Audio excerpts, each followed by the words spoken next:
पुरुषार्थ से प्रारब्ध। ओम शांति विषय। बाबा के वरदानों को जीवन में धारण करने की विधि। बाबा से मिलन मनाना एक महा उत्सव है, लेकिन उस मिलन में मिले हुए वरदानों को सदा अपने साथ रखना ही सच्ची तपस्या है। अक्सर देखा जाता है कि मिलन के समय हम बहुत ऊंची स्थिति का अनुभव करते हैं, पर जैसे ही हम अपनी लौकिक दुनिया और कर्म क्षेत्र पर वापस लौटते हैं, वो नशा धीरे धीरे कम होने लगता है। बाबा कहते हैं कि बच्चे, खजाना पाना बड़ी बात नहीं है, उसे संभाल कर रखना और बढ़ाना ही असली समझदारी है। आइए जानते हैं कि हम बाबा के वरदानों को अपने स्वरूप में कैसे ला सकते हैं। वरदानों को स्वरूप में लाने की विशेष विधि।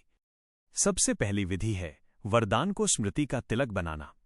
बाबा ने मिलन के समय आपको जो भी विशेष शब्द या वरदान दिया है, उसे अपनी बुद्धि में सदा जागृत रखें।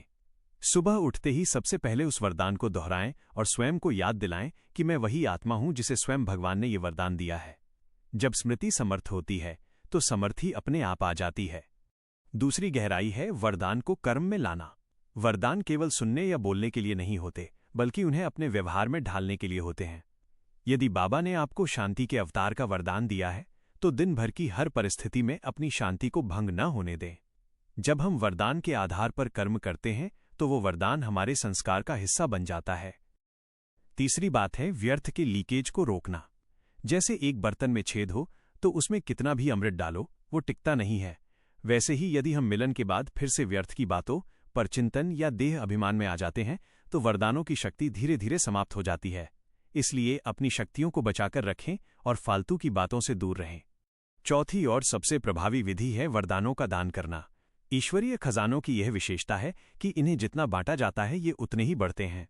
जो शक्ति या गुण आपको बाबा से मिला है, उसे अन्य आत्माओं को अपनी दृष्टि और शुभ भावना के जरिए दान करें।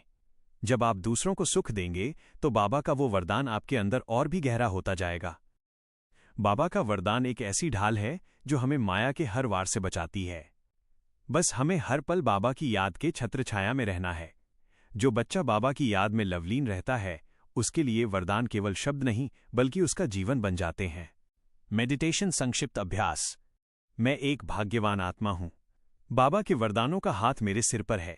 मैं अनुभव कर रहा हूं कि बाबा की शक्तियां मेरे चारों ओर एक सुरक्षा कवच की तरह हैं। मैं मास्टर सर्वशक्तिमान हूं।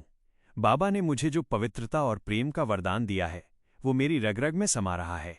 मैं जहां भी जाऊंगा, इन वरदानों की खुशबू फैलाऊंगा। मैं बाबा का चलता फिरता फरिश्ता हूं। ओम शांति।